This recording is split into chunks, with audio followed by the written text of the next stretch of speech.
మే 21, 1991లో రాజీవ్ గాంధీ గారు చంపబడ్డ రోజు. అందుకే ఈ డేని యాంటీ టెర్రరిజం డే అని పిలుస్తారు. రాజీవ్ గాంధీ గారిని లిబరేషన్ టైగర్స్ ఆఫ్ తమిళ ఏలం అనే ఈ గ్రూప్ చంపింది.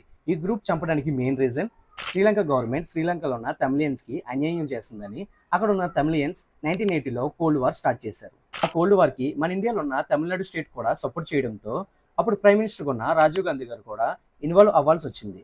రాజీవ్ గాంధీ గారు 1987లో ఇండో శ్రీలంక అగ్రిమెంట్ చేశారు. ఆ agreement liberation tigers of Tamil ఏలం group కి నచ్చక వాళ్ళు రివర్స్ అయ్యారు. అందుకు రాజీవ్ గాంధీ గారు ఇండియన్ పీస్ కీపింగ్ ఫోర్స్ ని శ్రీలంకకు పంపించి ఈ గ్రూప్ ని నాశనం చేశారు. అప్పటి నుంచి రాజీవ్ గాంధీ గారి మీద ఈ గ్రూప్ పగపట్టింది.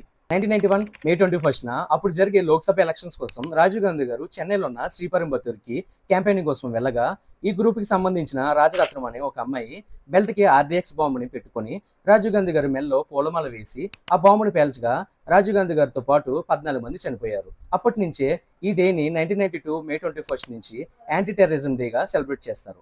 ఇలాంటి వీడియోస్ కోసం ఇప్పుడే వీడియోని లైక్ చేయండి, ఛానల్ని ఫాలో చేయండి.